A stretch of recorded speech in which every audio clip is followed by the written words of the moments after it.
Estamos retomando las lecciones, pero gracias a Dios, nuestro hermano Elvis ya estuvo viendo las clases, los capítulos anteriores. Amén. Así que hoy estamos entrando en el capítulo 7, ¿no? Y veremos un tema, hermanos, lindo que dice el discipulado que transforma. Amén. Un discipulado que transforma. ¿Perfecto, hermanos? Hermanos, en esta relación del discipulado, discípulo con discipulador, cuando tiene que ver con un asunto, hermanos, espiritual, hay transformación. Yo creo que hay transformación. Y vamos a ver en algunos ejemplos de la palabra del Señor. Por ejemplo, hermanos, hemos visto el caso archiconocido, el caso de Pablo y Bernabé, ¿verdad? Pero también, hermanos, vemos el caso de Timoteo y Pablo. La idea es, hermanos, que cada Pablo debe tener su Bernabé y cada Timoteo debe tener su Pablo. Perfecto, hermanos. Ahora, miren ustedes, hermanos, yo creo que la vida de Pablo fue transformada en esa relación, en esa comunicación, en esa vivencia que tuvo al lado de Bernabé. Yo creo que hubo alguna transformación ahí. Igualmente, hermanos, pongamos así, lo que les quiero decir es esto. Pablo, al parecer, cuando uno lee sus cartas y ve incluso sus reacciones, uno puede entender que Pablo no era una persona muy tranquila, no era una persona muy dócil, no era una persona de, a ver, ¿cómo podríamos, qué palabra podríamos usar? No era una persona muy tranquilita tal vez, no, parece que él era una persona de mucho impulso, de una personalidad muy fuerte, de un temperamento muy serio, duro, ¿no? Sus cartas más o menos lo revelan, ¿no? Ese era él. Pero yo pienso, hermanos, que en la relación con Bernabé, esa firmeza, esa dureza tal vez de carácter que tenía este hombre, ¿no? Fue transformada, no cambiada, no quitada. O mejor dicho, a esa personalidad que él tuvo se añadió el aspecto de comprensión, de humildad tal vez, ¿no? Sobre todo, hermanos, el aspecto en el cual comenzó a amar a las personas de una manera distinta, no las miró de una forma tan dura, ¿ya? Y esto era Bernabé. ¿Por qué les digo esto? Porque cuando a Pablo le toca ya discipular a Timoteo, ¿cómo era Timoteo? Timoteo más bien parecía ser un tipo tranquilo, de repente hasta medio tímido, no tan osado como Pablo, ¿cierto? Entonces, miren ustedes, Pablo en algunas de sus cartas les llama hijo mío, Timoteo, y muestra un aprecio, un afecto, un amor extraordinario por Timoteo. Pero por otro lado, Timoteo con Pablo aprende lo que él no tenía. Aprende a ser osado. Aprende a tener esa autoridad que posiblemente no tenía. Por eso Pablo le dice, mira Timoteo, recuerda que ninguno tenga en poco tu juventud. ¿Me entienden o no? Sé ejemplo. Recuerda el don que hay en ti, úsalo. Entonces, ven ustedes, hermanos, cómo yo creo, hermanos, que hay una línea, ¿verdad, hermanos o no? En el discipulado hay una línea. Bernabé impregna en Pablo parte de esa personalidad tan hermosa, tan consoladora que tenía, porque recuerden, el nombre de Bernabé, ¿qué significa? Hijo de consolación, ¿verdad? Impregna eso en Pablo y Pablo traslada eso a Timoteo, pero también, hermanos, Pablo traslada a Timoteo, ¿qué cosa? Su firmeza, y hermanos, era una cosa muy necesaria. Muy necesaria. Recuerden ustedes de que ellos vivieron en tiempos tan difíciles, con pruebas tan grandes, que personalidades muy tímidas posiblemente no hubiesen podido avanzar un centímetro. Se necesitaba mucho coraje, mucho valor. Entonces, hermanos, el discipulado, ¿qué hace, hermanos? Va a transformar. Usted va a recibir algo siempre de su discipulador.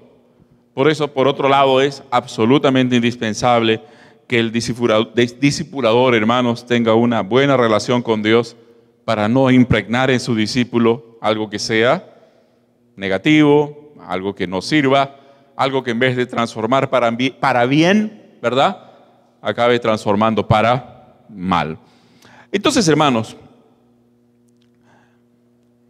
el gran desafío de la iglesia, ¿sabe cuál es, hermanos? Formar una nueva generación de líderes. Formar una nueva generación de líderes. No es simple, hermanos. No es un paso tan sencillo a dar. ¿Verdad que hay seminarios que ayudan, hay institutos bíblicos, pero no se dan abasto? Si contáramos los líderes de las iglesias por la cantidad de creyentes que tienen en los seminarios, no tendrían ningún líder, sería muy poco. Entonces, ¿qué es lo que les quiero decir, hermanos? La iglesia como tal, tiene que tener una estructura, tiene que tener un ambiente en el cual, de una manera casi natural, cada creyente sea transformado en un líder. Cada creyente comienza a crecer como un líder. Y el mejor paso para esto, hermanos, es el discipulado. ¿Por qué, hermanos? Porque mire usted, si la iglesia crece y no se preparan ni se levantan líderes, hermanos, ese crecimiento es un crecimiento muy endeble. Ese crecimiento va a ser casi imposible de administrar. Casi imposible. Va a llegar un momento, hermanos, miren, si la iglesia por A o B creciera, no es que creciera, va a crecer, pero crece de tal manera que solamente se basa de repente en la personalidad del pastor, supongamos. Hay casos, muchos casos en la historia de la iglesia, ¿no?, en que es por la figura. De repente es un tipo extraordinario, un líder extraordinario, ¿verdad? Una persona de una personalidad, carambas, única, y es un imán y genera una multitud alrededor de él. Pero ¿qué pasa cuando este líder sale? ¿Qué pasa? ¿Qué pasa cuando sale este líder? ¿Ah? Hasta que alguien tome su lugar, puede hacer, hermanos, que toda la iglesia ya haya caído, terminado, o sea, ¿entiende? Entonces, hermanos, es necesario que la iglesia, como en su estructura, la estructura de la iglesia, esté preparada para que sus miembros sepan que están siendo preparados para liderar, para ser instrumentos poderosos en las manos del Señor. El día domingo yo tuve una curiosa experiencia. Me pidieron que dé la introducción de la clase a los niños de 6 a 8. Piojitos, ¿no? 6 a 8, ¿no? 6 a 8. Y chiquillos que me conocen, tienen confianza conmigo. Y una nueva generación, ¿no? Una nueva generación, tienen personalidad, distinto, hablan nomás, ¿no? Y yo les conté un poco cómo fue la historia de la iglesia. Ustedes nacieron acá y la iglesia nació acá. ¡Wow! Y unos decían, ¿y mi papá ya estaba ahí? No, tu papá todavía no nacía. ¡Oh! Decían, ¿no? Fue una experiencia simpática. Pero yo les dije, mira, la iglesia comenzó con 6 personas. Y ahora somos bastantes, ¿no? Interesante eso de los niños, ¿no? Y me sorprendió la mentalidad de uno de ellos. Rápidamente me dijo así, pastor, o sea que necesitamos un terreno para construir un templo más grandazo. Y otro dijo, otro es vendedor, dijo, mi papá tiene un terreno grande y lo quiere vender. Así, rapidito.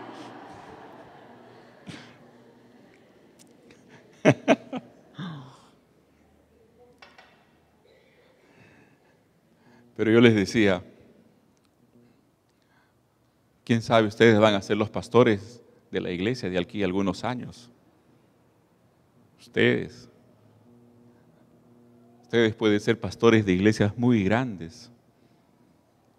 ¿Cuántos quieren ser? Algunos levantan su manito, ¿no? Pero hermanos, ¿qué es lo que les quiero decir a ellos? Que la iglesia les da una visión de vida. Amén. Entonces, hermanos, sepan ustedes, aquí en la iglesia, todos nosotros estamos llamados a servir de una manera excelente a nuestro Dios. Usted es mi hermano. Y gracias a Dios porque la mayoría de ustedes ya lo está haciendo. Amén. Amén, hermanos. Ahora bien, hay escasez de obreros. Y eso parece que ha sido en todo tiempo, ¿no? Por eso el mismo Señor dijo, rogad pues, ¿qué más? Que el Señor de la mies envíe obreros a su mies. Ahora, hermanos, pero se trata de que haya pastores que tengan, por un lado, conocimiento, pero a la vez también madurez espiritual. Conocimiento y, ¿qué cosa, hermanos? Hay mucha gente, hermanos, que hoy, no sé cómo, tienen, qué sé yo, mucha personalidad, tal vez por decirlo bien, o excesiva negligencia, pero rápidamente se autodenominan pastores, ¿no? Yo soy pastor, dicen, tienen un mes de creyente y dicen, yo soy pastor, ¿verdad? Bueno, algunos tienen una visión distorsionada de lo que es ser pastor. Entonces, hermanos, pero la iglesia tiene que ir preparando a los líderes, porque ahí se van a levantar esos hombres, esas mujeres de Dios. Por eso, hermanos, yo estoy muy preocupado y estamos trabajando en este sentido para que todos ustedes, desde un primer momento, comiencen a crecer en conocimiento y a la vez también a madurar espiritualmente. La iglesia les va a brindar, la iglesia les brinda un espacio donde ustedes pueden aprender cada día más de la palabra del Señor, van a conocer cada vez mejor las cosas de Dios, pero a la vez el discipulado les va a brindar la atmósfera adecuada para que puedan, ¿qué cosa, hermanos? Madurar, y madurar bien, madurar correctamente. ¿Por qué, hermanos? Hace poco leí un artículo interesante. Dice que los astronautas llevaron al espacio elementos para hacer experimentos de todo tipo, biológico, por ejemplo, uno de ellos, y sembraron en el espacio una planta, creo que fue una flor, no me acuerdo el nombre, girasol, creo que algo por el estilo. Lo cierto es que dice que la flor salió perfecta, pero el tallo era muy delgadito. El tallo era delgadísimo, un hilo. Y en la punta, la flor. Ustedes se preguntarán por qué. Porque en el espacio no hay gravedad. ¿Cierto? Al no haber gravedad, la gravedad es una fuerza. En otras palabras, esa planta para crecer, esta no, pero cualquier planta para crecer necesita desarrollar fuerza, porque la gravedad la tira para abajo, entonces para ir hacia arriba necesita fuerza y entonces su tallo se fortalece. Pero como en el espacio no hay gravedad, nada jala, nada se cae, ¿cierto? Entonces la cosa crece sin ningún problema, no necesita esfuerzo. No necesita esfuerzo. Entonces, hermanos, ¿qué les quiero decir con esto? Para hacer un árbol que dé buen fruto y un árbol que permanezca, se necesita un espacio adecuado en la iglesia también, un buen espacio en la iglesia.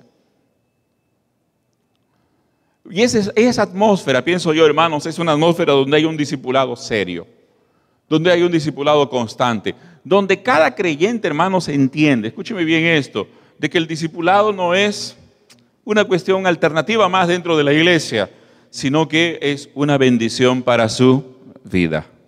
Amén, hermanos. Una bendición para su vida. Entiende ahí que puedes crecer. Entiende, hermanos, que cuando su discipulador de repente habla con él y, bueno, tal vez abre el juego, dice, no, esto es para mí bendición, ¿no? ¿Cierto, hermanos, o no? Amén. Es distinto. Entonces, hermanos, vamos a ir viendo un poco más. Ahora bien, todo líder nuevo necesita ser capacitado, obviamente. El apóstol Pablo, diciendo de que a Timoteo, Tito, que ponga líderes en las iglesias, dice, no, un neófito. ¿Qué era un neófito, hermanos? Un nuevo creyente. No pongas al frente a un neófito, dice él. No vaya a ser que caiga en la condenación del diablo, ¿no? Ahora, repito, primero es capacitación. Segundo, un discipulado, un modelo a seguir. Eso es muy importante, hermanos. ¿Con quién estoy trabajando? Ejemplos de vida, ejemplos de ministerio. Está bien. Usted, una vez me regalaron un librito que decía que Jesús trabajó de esta manera. Jesús hizo las cosas, hacía las cosas primero, luego Jesús decía a sus discípulos, hay que hacerlo juntos, y finalmente el Señor le decía, ahora háganlo.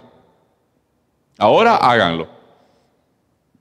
Y eso es más o menos, hermanos, lo que se necesita en el discipulado. Y finalmente, hermanos, todo nuevo líder necesita oportunidad. Yo creo, hermanos, que en la célula, por ejemplo, liderar una célula, hay una gran oportunidad para que usted crezca, desarrolle el liderazgo que el Señor le está dando. Recuerde, hermano, que una posición de liderazgo en la iglesia es una posición de confianza que Dios nos está dando. Amén. No es un trabajo, no es un peso. ¿Qué cosa es, hermanos? Es una confianza que el Señor nos da. Amén. ¿Cuánto lo toman así, hermanos? ¿Ah? Porque si alguien piensa, de nuevo el pastor me está dando más trabajo, la perspectiva no es la adecuada. Pero cuando usted ve, hermano, de que es confianza que Dios está colocando en su vida, de gloria al Señor por ello. Amén. Ahora, cuando nosotros vemos en el Señor Jesús cómo Él inició su proceso de ministerio, vamos a ver, por ejemplo, hermanos, en Marcos, capítulo 1, versículos 14 y 15.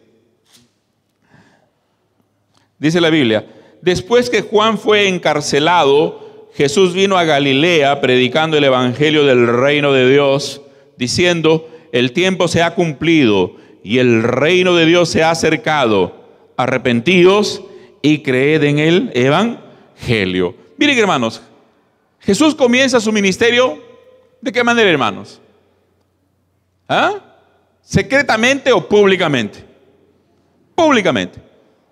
Comenzó a predicar a las multitudes, multiplicó los panes, predicó, por ejemplo, el famoso sermón del monte, ¿verdad? Cuando estuvimos ahí en Capernaum, ¿recuerdan?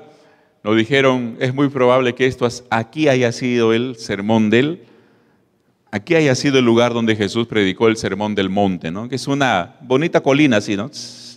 Justo, ideal como para que una persona se pare arriba y la multitud esté abajo escuchando, ¿no, hermanos? Y teniendo como fondo el mar de Galilea, ¿no? ¿No? Así que vayan preparándose, ¿qué les parece? ¿Ah? ¿Amigos, no, hermanos? Bien. Pero luego, hermanos, de que Jesús comienza su ministerio predicando a las multitudes, entonces el Señor, dentro de su estrategia, aparece un cambio aparente, pero no era un cambio, ya estaba dentro de su plan. El Señor toma a 12. En mismo Marcos, capítulo 3,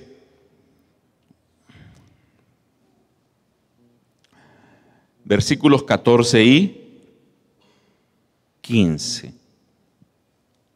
13, 14 y 15, miren ustedes. Después subió al monte y llamó así a los que él quiso y vinieron a él. ¿Qué más dice, hermanos?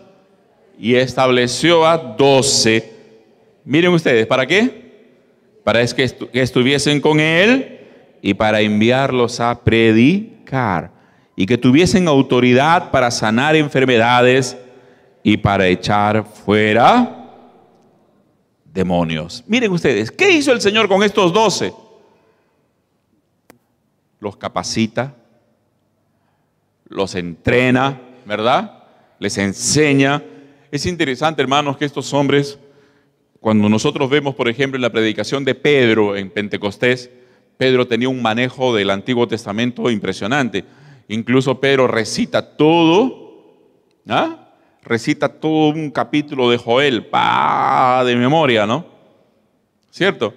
¿Por qué? Porque estuvieron con el Señor. Estuvieron con el Señor. Esteban debió ser uno de los discípulos del Señor también. ¿Comprenden? Debió ser uno de los discípulos. No era uno de los apóstoles, pero sí uno de los discípulos. Y nosotros vemos, hermanos, que cuando Esteban se defiende, ¿qué pasa, hermanos? Todo. Manejaba la Biblia de principio a fin. Entonces, esta era la manera. El Señor los capacita, los enseña, les dio oportunidad para que ministren, porque el Señor, recuerden, los envió de 2 en 2, ¿cierto, hermanos? Ahora ministren ustedes, vayan ustedes. Lo que me han visto hacer, háganlo, ¿cierto o no? El Señor les dio oportunidad para ministrar y sobre todo el Señor les dio autoridad. En otras palabras, les dijo, esto ahora ustedes pueden hacer y háganlo en mi nombre. Tremendo, ¿verdad? Y nosotros vemos que eso es lo que el Señor ha hecho con nosotros, ¿cierto? Al que cree en mi nombre, echará fuera demonios, hablará nuevas lenguas, etcétera, etcétera, etcétera. En otras palabras, la autoridad que el Señor Jesús le dio a los 12, también nos ha dado a nosotros como su iglesia. Gloria al Señor. Ahora bien, entendemos entonces, hermanos, que el Señor dedica tiempo a esos 12. Y era necesario, porque el Señor tenía una visión amplia. El Señor no estaba viendo el momento. Si el Señor se hubiese emocionado, oye, mira, hoy día estuvieron con nosotros 30,000 personas, ayer estuvieron 15,000, se hubiera emocionado con eso, hubiera aparecido un grave problema luego de su ascensión. ¿Cuál hubiera sido ese problema? ¿Dónde estaban ahora los líderes para atender a esa multitud? Por eso el Señor tomó a los 12, de los 12 tuvo un círculo mucho más íntimo. ¿Cuáles eran, hermanos? ¿Quiénes eran? ¿No? ¿Recuerdan ese coro de niñitos? ¿No?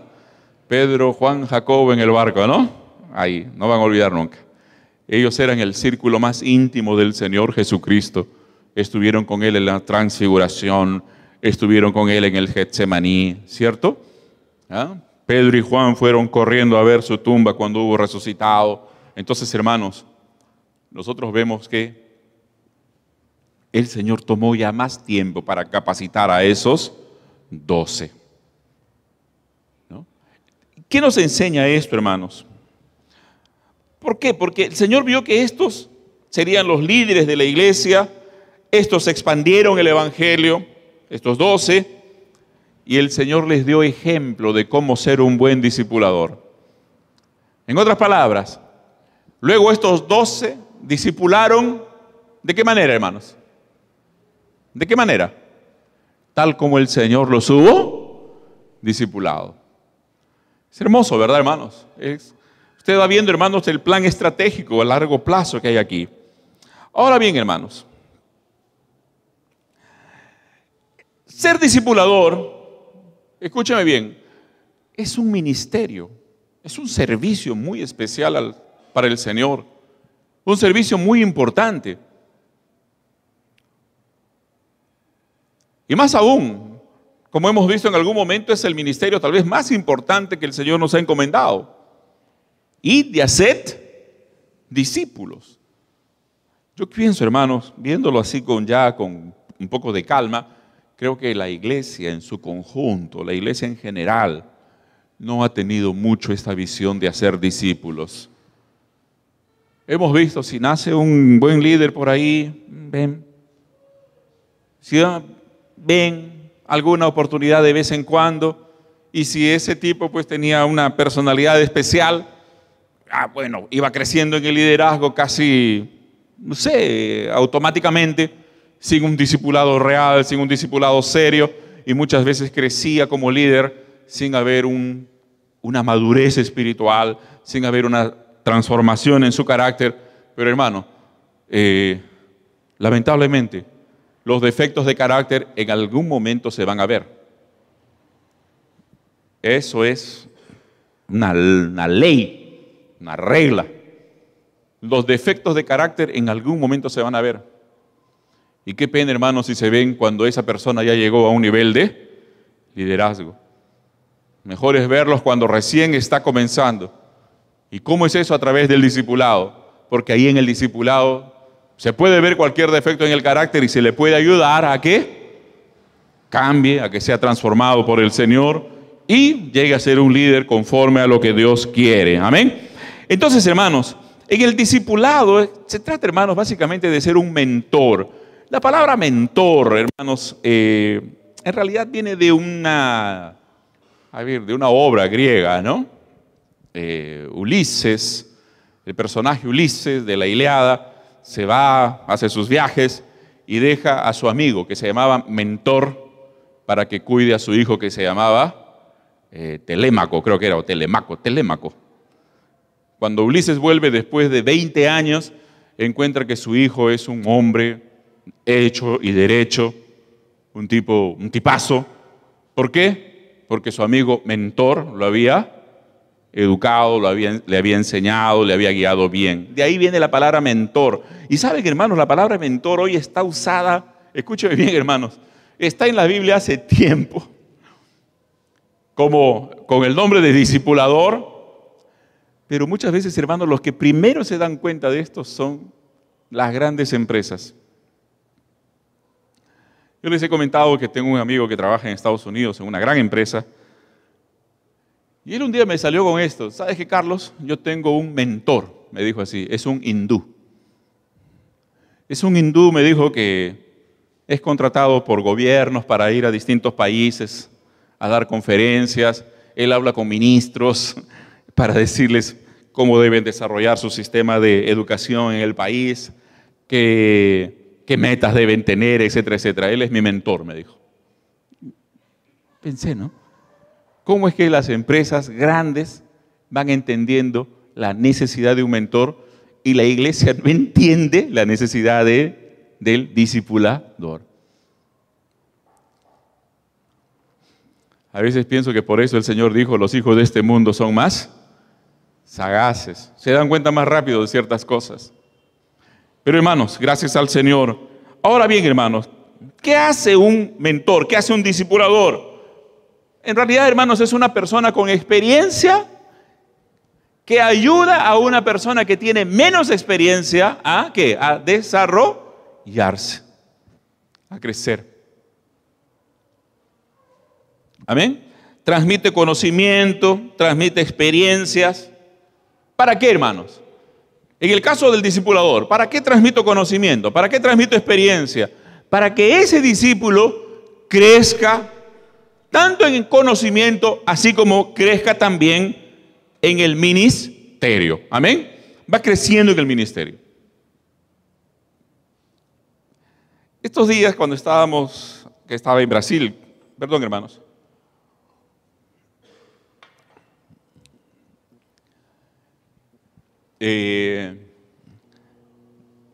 Tuvimos la oportunidad de conversar con un pastor.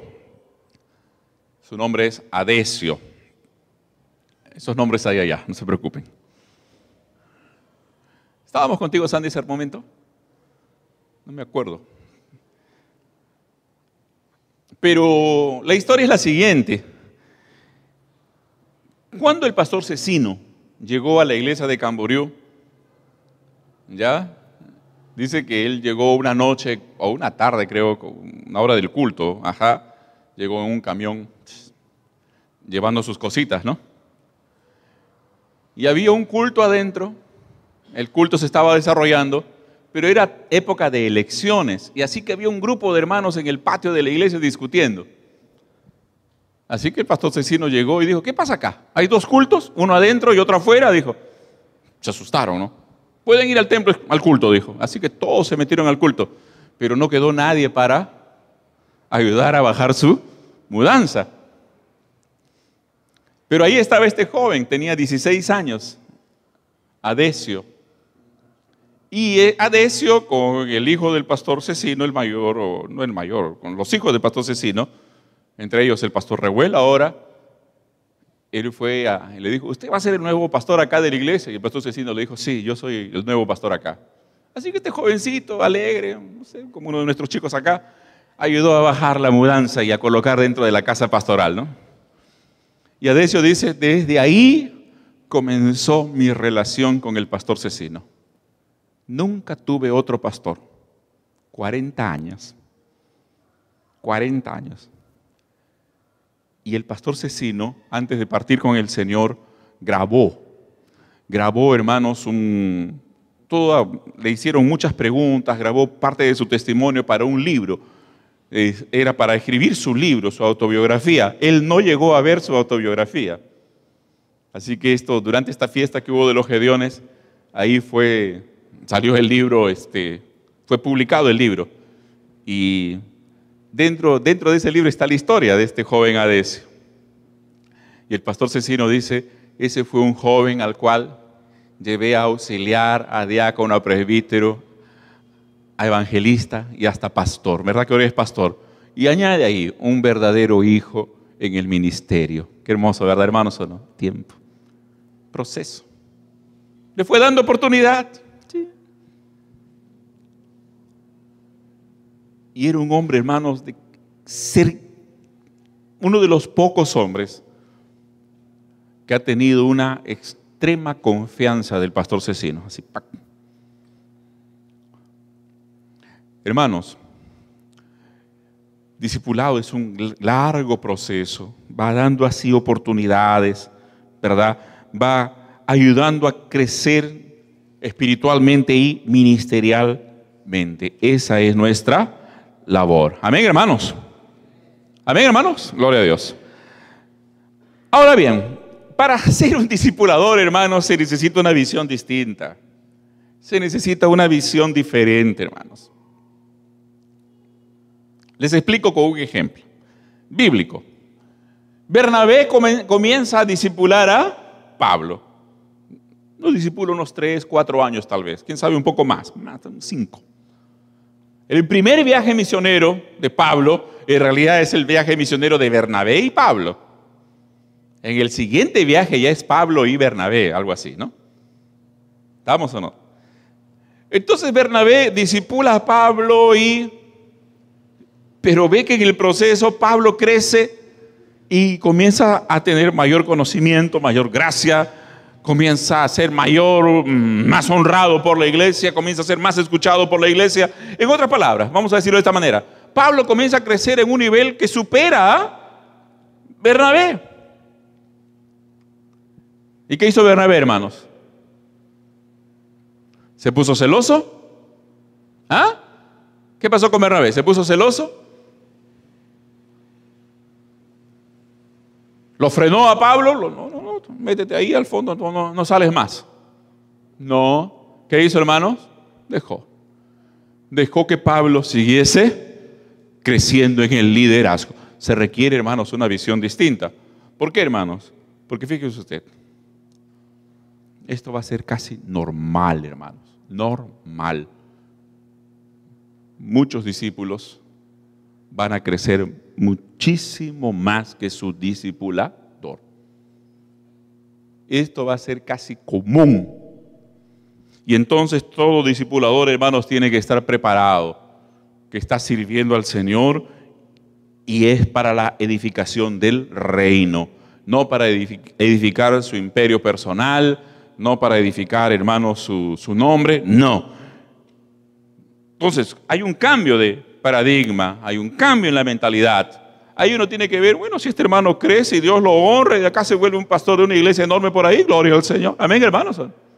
Gloria sean dadas a Dios. No hay ningún problema. No hay ningún problema.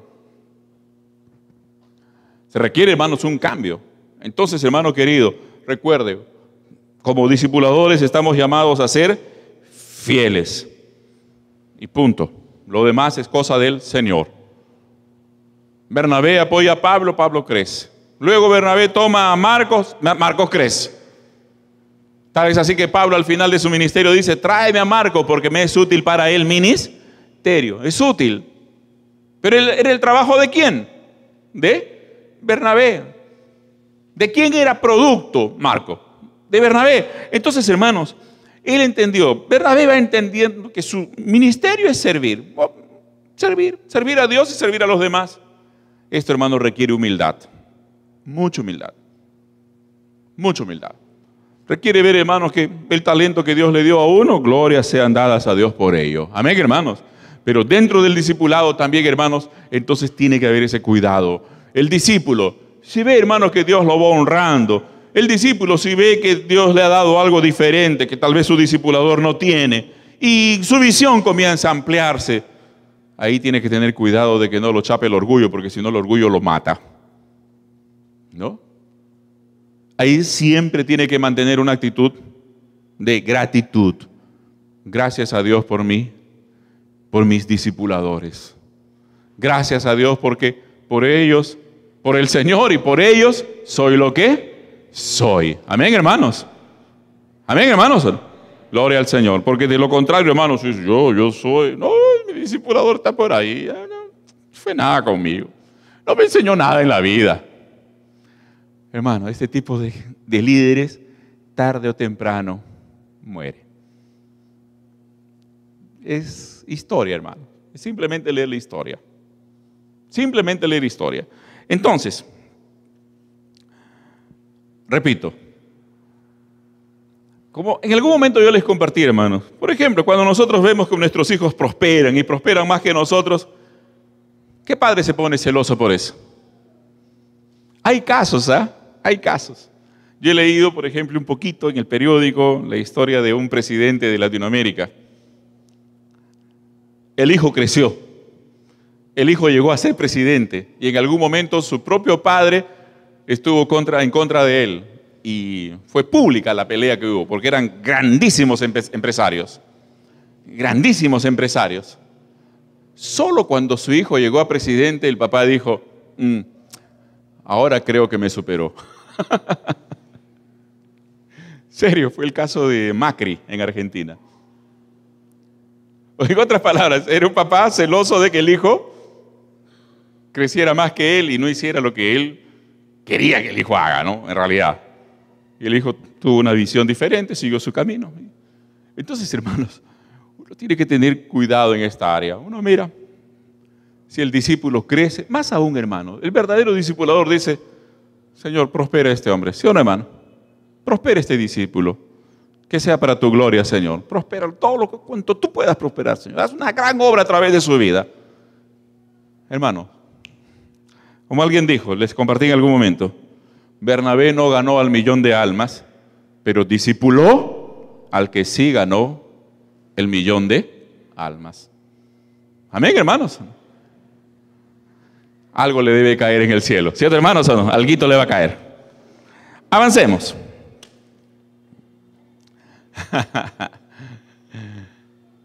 En el buen sentido de la palabra, ¿no es verdad, hermanos? Ahora, el discipulado, hermanos, de una manera práctica. Pero en principio, hermanos, recuerde usted, el discipulado no crea discípulos de la noche a la mañana. No es la varita mágica, no es la lámpara de Aladino. Ya, ¿qué quieres que te haga? Quiero ser pastor. Ya, eres pastor. No, el discipulado no es eso, hermanos. El discipulado es una labor, hermanos, ¿qué cosa? Paciente. Como vimos en algún momento, hermanos, el discipulado no es un trabajo en masa. No es una máquina, una línea de producción. Entra una pieza acá, cuando llega el otro punto, otra pieza y ¡pum! Sale un discípulo hecho. No, es un trabajo artesanal, poco a poco. Es un trabajo paciente, muy paciente, en el cual, hermano, escuche bien, usted como discipulador invierte su vida en su discípulo. ¿Qué le parece? Usted pone su vida. Usted se pone a disposición de esa persona. Usted transmite su vida, usted transmite su experiencia. Naturalmente, hermano, por si acaso, está bien, nosotros transmitimos nuestra vida, transmitimos todo lo que podemos tener, pero centrados en el Señor Jesucristo y en su palabra. Perfecto, hermanos. Entonces, hermano, no piense usted, esto quiero decirle, usted comienza a discipular hoy, de acá un par de horas este va a ser un gran discípulo. No, no va a pasar eso. Amén, hermano. Va a pasar tiempo, pueda que pasen años, algunos años, pero cree, hermano querido, que usted va a ver a un hombre transformado. Amén. A un hombre transformado. Naturalmente, hermano, es necesario que el discipulador busque a Dios en oración.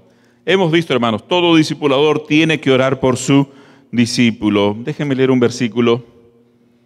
Dice, el Señor Jesús en aquellos días fue al monte a orar y pasó la noche orando a Dios, y cuando era de día llamó a sus discípulos y escogió a 12 de ellos, a los cuales también llamó apóstoles. Hermano querido, escúcheme por favor. En el discipulado no se sobrecargue.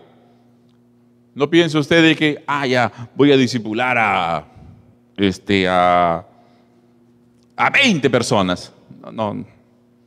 No va a poder discipular. Va a ser una labor muy superficial. ¿Está bien, hermano? El discipulado puede ser algo más cercano, algo más profundo, y va a demandar tiempo. Por otro lado, hermano, cuando usted ya va a ver a un líder, va a ver a alguien y quiere, especialmente ya en los pastores, y uno tiene que ver, hermanos, ciertas características. Primero, ¿tiene potencial este discípulo para el ministerio? Porque recuerden, hermanos, todos pueden ser líderes de célula. Es el desafío mínimo. Amén, hermanos. Liderar una célula. Pero podemos ver algo más. Pero este hombre tiene potencial para ser un obrero, un pastor. Hay potencial en su vida. De manera, hermanos, porque mire, hermano, el discipulado ministerial es otra cosa. Es mucho más profundo aún. Si ya el discipulado uno a uno demanda tiempo, imagínate ahora, hermano, un discipulado de tipo, ¿qué cosa, hermanos? Ministerial, en el cual vamos a llevar a este discípulo al ministerio. Es otra cosa, más profunda. Entonces, hermano, ahí no hay mucho margen de error en realidad. Entonces, ¿este discípulo está más inclinado a Dios? ¿Se inclina a Dios? ¿Tiene una tendencia, una cuestión espiritual en su vida por la cual se inclina más a Dios? Ama las cosas de Dios, como que le ha perdido afecto a lo que antes hacía y prefiere las cosas del Señor. Usted va viendo esos detalles. ¿Está bien?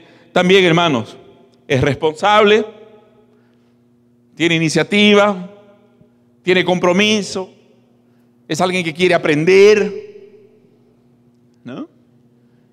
Es alguien que quiere aprender. Yo les conté una vez, hermano, de que había llevado mi carro a la mecánica y los mecánicos eran unos chinos. Era un japonés y un chino. Y me dijo, ahí como nos hicimos amigos con los mecánicos,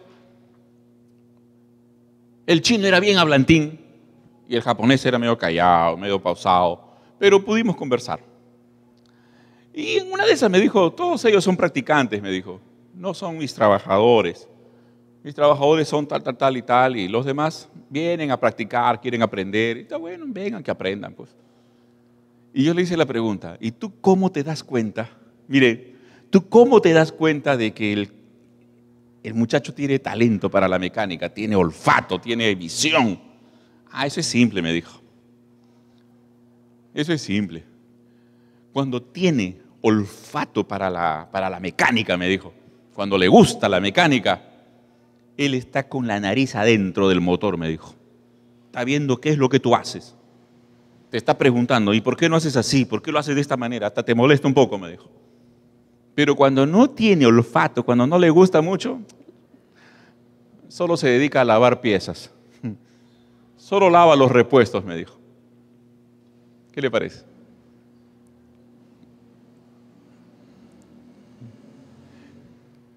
¿Te va bien?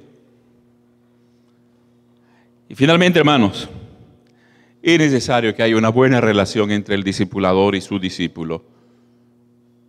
Tal vez, hermano, usted, los líderes ya que tienen algunos discípulos, en algún momento van a establecer, mira, tú discipula a tal hermano, pero usted tiene que tener cuidado. Usted tiene que ver si hay una buena química, por así decirlo, ¿no? Hay una buena sintonía entre ese discípulo y su discipulador. Porque si no lo hay, esa relación más bien puede causar daño, tanto en uno como el otro. Entonces, hermano, usted más bien ahí dice, hermano, creo que mejor va a ser un cambio de discipulador.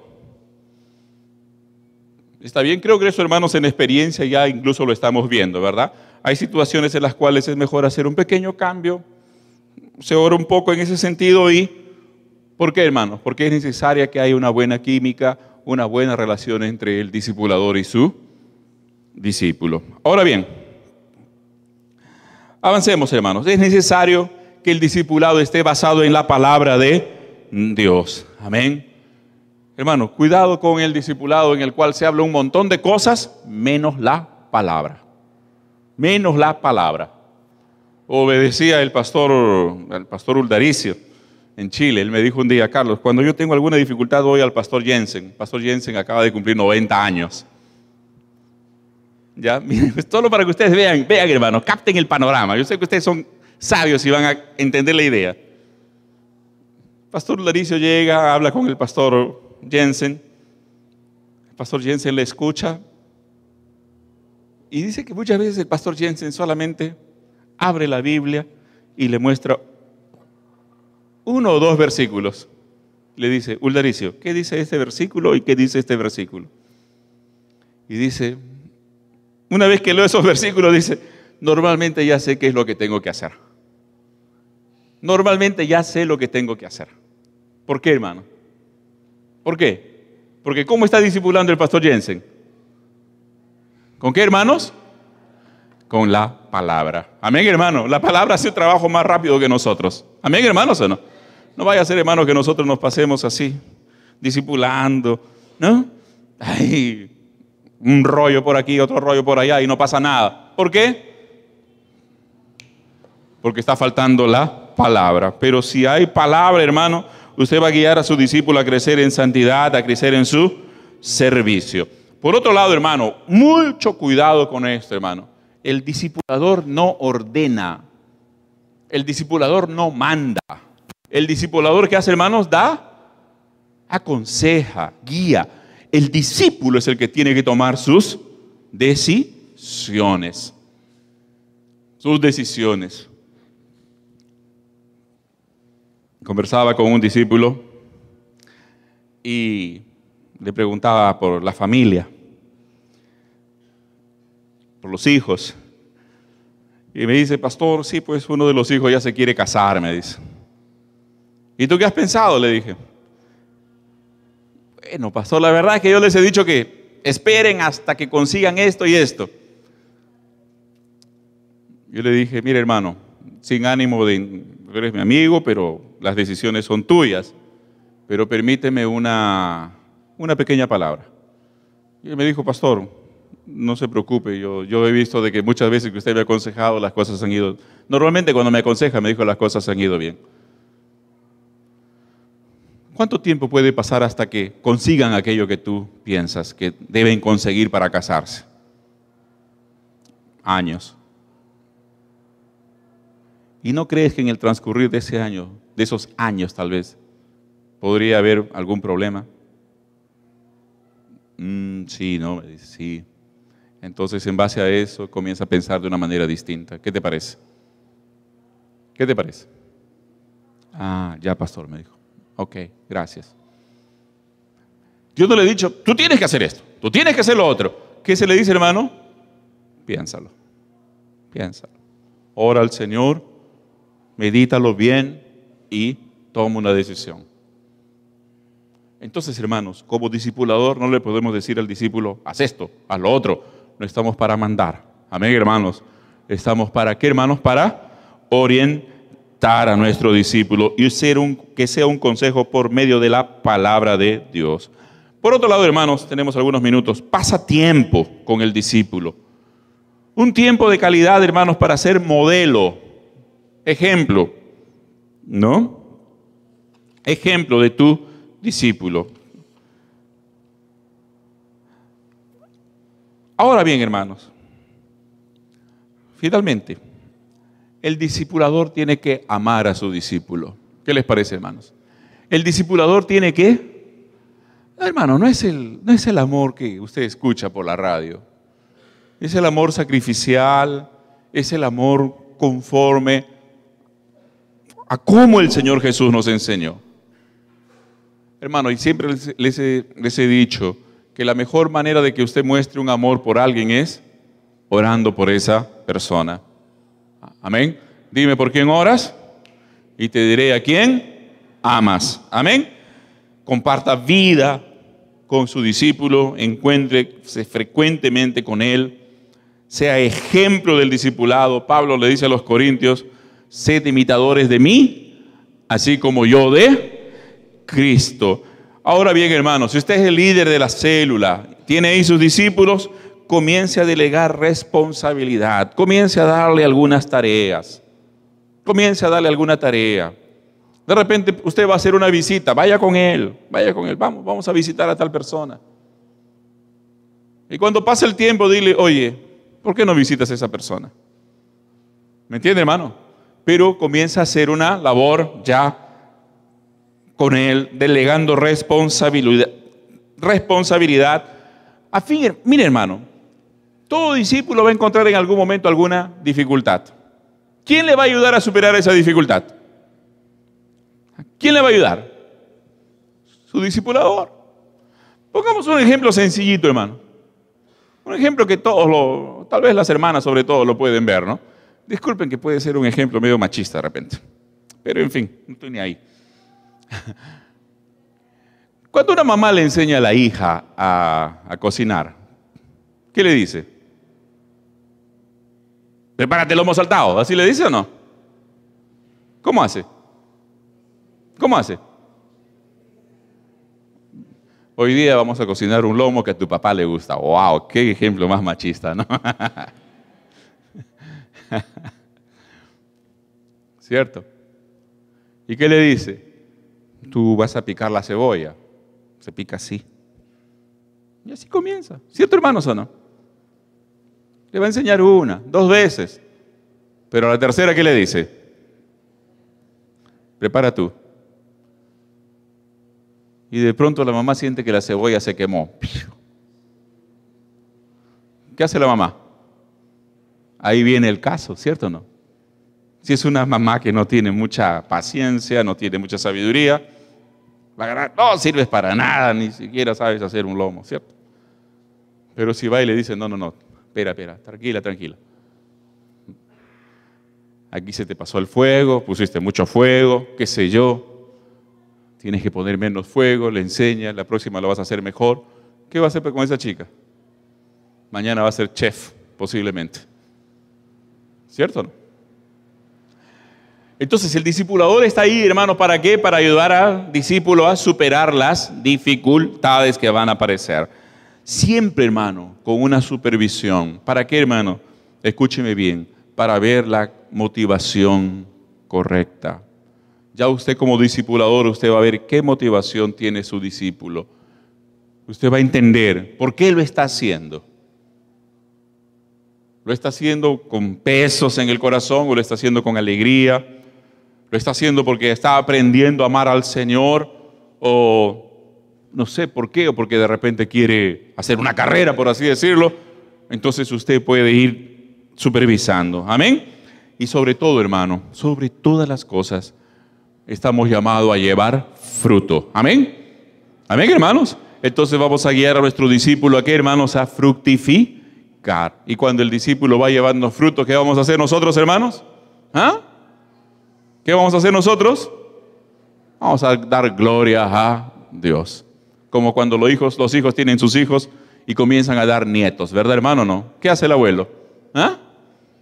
¿Qué hace el abuelo? Mejor no pregunto. Dios les bendiga, amados.